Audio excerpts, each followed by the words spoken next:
ہمیں نبی کیسے ملی؟ مقام، عظمت، تعریف، خدمت سب کی ہے، مگر میں بیسٹ، بہتر اور بہتر کی بات کر رہا ہوں۔ آپ کے علاقے میں 4 ڈاکٹر مطلب کھلے بیٹھے ہیں، آپ کوشش کرتے ہیں نا بہتر سے بہتر ڈاکٹر کو دکھائیں۔ آپ بہتر سے بہتر انجینئر کی تلاش میں ہے نا، آپ بہتر سے بہتر وکیل کی تلاش میں ہے نا، جی دین لینے میں بھی تو بہتر سے بہتر کی تلاش ہو۔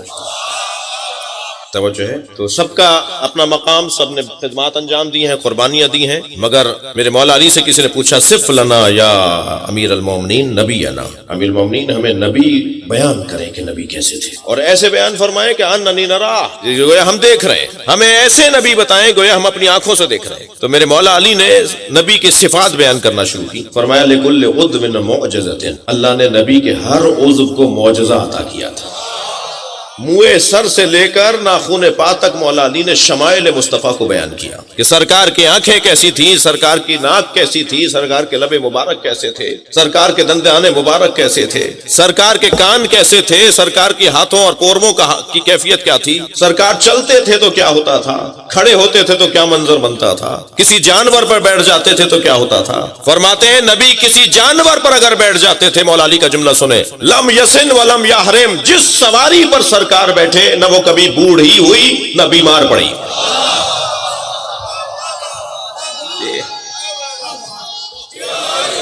جب کبھی کسی سواری پر بیٹھے وہ پھر زندگی بھر بوڑھی نہیں ہوئی اور نہ ہی وہ بیمار پڑی۔ بیٹھے ہوں گے کچھ لوگ جنہیں گھوڑے پالنے کا شوق ہے، گھوڑوں کی عمریں 20 سال سے زیادہ نہیں ہوتی جو میری معلومات، 2 سال کا تو یہ جوان ہو جاتا ہے، 1.5 سال کا تو یہ جوان نظر آتا ہے، 20 سال 22 سال سے زیادہ گھوڑا جیتا نہیں ہے۔ یہ کربلا میں 50 سال کے بعد بھی جوان تھا۔ جی پسر سعد نے کہا تھا کوئی ذوالجنا کو تیر نہ مارے، جب امام گھوڑے سے زمین پر آ گئے تھے، کہ کوئی ذوالجنا کو تیر نہ مارے، میں نے بچپن میں نبی کو اس پہ بیٹھے دیکھا ہے۔ یہ 50 سال کے بعد بھی جوان ہے، کیونکہ نبی کی سواری۔ کسی جانور پر بھی سرکار بیٹھ جاتے تھے، اس میں نبی کے بیٹھنے سے برکت ہوتی تھی۔ توجہ کر رہے ہیں آپ؟ جب جنگ خیبر فتح ہوئی اور قلعہ قموس میں سے مال غنیمت لایا گیا تو ایک لائن سے جانور بھی کھڑے کیے گئے، مختلف قسم کے جانور تھے۔ سرکار نے دیکھا کہ ایک گدھا ہے جو رسی چھڑا رہا ہے، مچل رہا ہے، بے چین ہے، مضطرب ہے۔ حضرت نے اپنے ایک صحابی محترم سے فرمایا اس کی رسی چھوڑ دو، دیکھو یہ کرتا کیا ہے۔ جب اس کی رسی چھوڑی تو وہ دوڑتا ہوا آیا اور نبی کے پیروں کا بوسہ دیا۔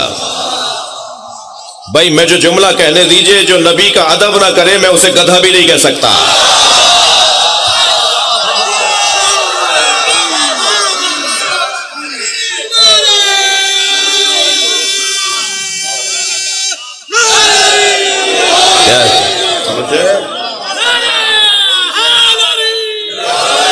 اب ایک مرتبہ سرکار کے پیروں کا بوسہ دیا اور اپنی زبان میں بولا جو نبی سمجھ رہے تھے۔ یہ کہہ رہے تھے جی نبی کو پڑھنا لکھنا نہیں آتا تھا، دنیا کی ہر زبان جو جانے اسے مصطفیٰ کہا جاتا ہے، اور مصطفیٰ جسے لعاب چٹا دے اسے علی کہا جاتا ہے۔ جب میرے مولا نے آئندہ کے احوال بیان کرنا شروع کیے نا مولا علی نے، تو کسی نے کہا کہ آپ عالم غیب ہیں۔ مولا علی سے کسی نے پوچھا یا علی آپ عالم غیب ہیں، آپ آئندہ کی باتیں بتا رہے ہیں، مستقبل کی باتیں بتا رہے ہیں؟ تو میرے مولا نے فرمایا میں عالم غیب نہیں ہوں، صاحب غیب سے استفادہ کرتا ہوں۔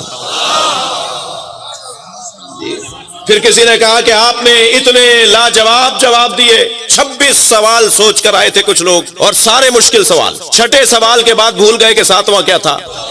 تو مولا نے فرمایا میں بتاؤں 7واں سوال کیا ہے، 8واں تمہارا سوال کیا تھا؟ تم 26 سوال سوچ کر آئے تھے، میں تمہارے سوال بھی جانتا ہوں، ان کے جواب بھی جانتا ہوں۔ اور میرے مولا نے جوابات دیے تو کہنے لگا، وہ شخص کہنے لگا کہ آپ عالم غیب ہیں، آپ کے پاس اتنا علم کیسا ہے؟ پھر کسی نے کہا کہ آپ کا علم نبی کے علم کے برابر ہے۔ تو میرے مولا علی کی پیشانی پر بل آ گئے۔ اچھا نہیں لگا یہ جملہ میرے مولا علی کو، جب اس نے کہا نا آپ کا علم نبی کے علم کے برابر ہے، تو میرے مولا نے غصے کی سی کیفیت میں فرمایا ھذا لعاب النبی، میرا علم لعاب مصطفیٰ ہے، میں نے سرکار سے لعاب دہن لیا ہے تو اللہ نے مجھے عالم بنایا ہے۔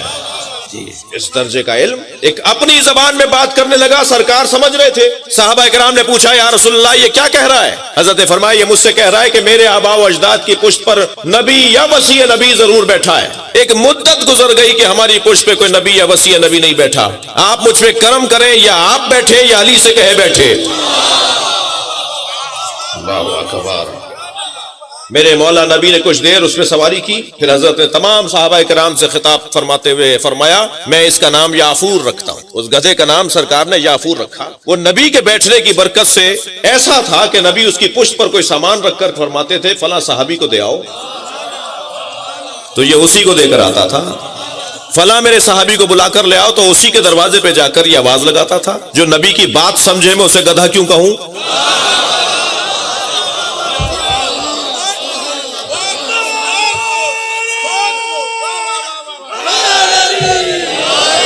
برکتیں دیکھیے۔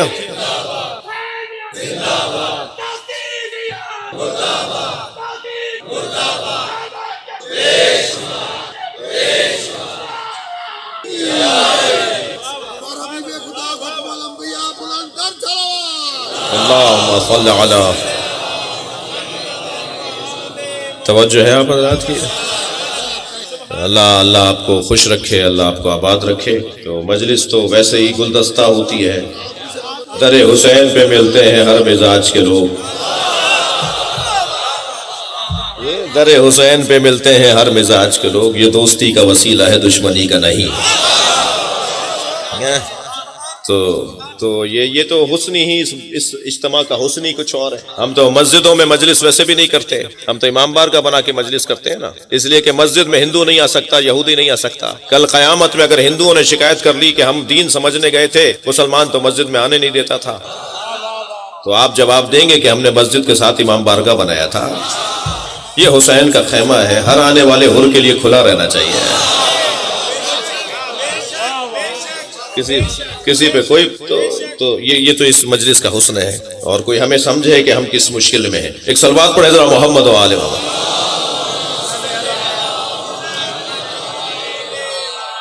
آگے بات بڑھے تو سرکار دو جہاں کی عظمت کا باب میں نے کچھ دیر اشارہ کیا، میرا دل کر رہا ہے کہ ایک مرحلہ اور آ جاؤں، اور شمائل مصطفیٰ مولا علی بیان فرما رہے ہیں۔ مشترکہ موضوع پہ بات کرنا ہے نا، شمائل مصطفیٰ مولا علی بیان فرما رہے ہیں۔ مولا علی فرماتے ہیں، جملہ سنیں مولا کا، مولا علی فرماتے ہیں کلما مشى مع عہد کان اطول منہ کان اصغر منہ ان کان طویلا۔ مولا علی کا جملہ سنیں، فرماتے ہیں سرکار جب باہر نکلتے تھے اور کوئی نبی کے ساتھ چلتا تھا، اگرچہ اس کا قد اونچا رہا ہوتا تھا، نبی کے ساتھ آ کر چھوٹا ہو جاتا تھا۔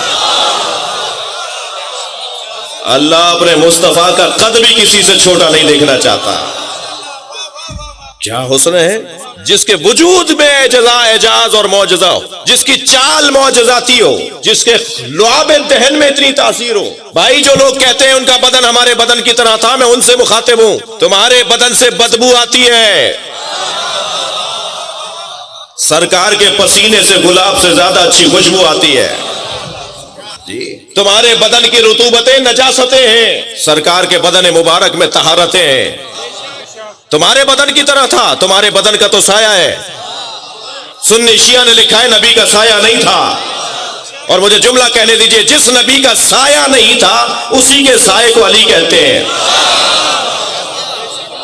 جو ساتھ ساتھ جڑا رہتا ہو، جو ہمیشہ ساتھ ساتھ چلتا ہو۔ سرکار کا بدن بھی ہمارے بدن کی طرح نہیں تھا۔ کوئی روایت اب تک میں نے نہیں پڑھی ہے جو کسی اہل سنت کی کتاب میں نہ دکھا سکوں۔ میری انگلی کٹے گی خون نکلے گا۔ سیدہ دور ہوتی تھی اور حسین کو بھوک لگتی تھی تو نبی اپنا انگوٹھا مولا حسین کے منہ میں دے دیتے تھے، انگوٹھے سے دودھ نکلتا تھا۔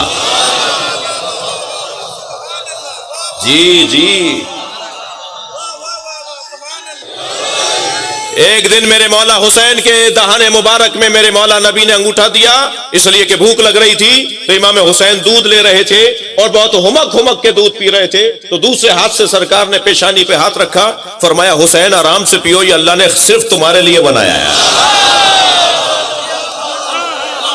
سبحان اللہ جی۔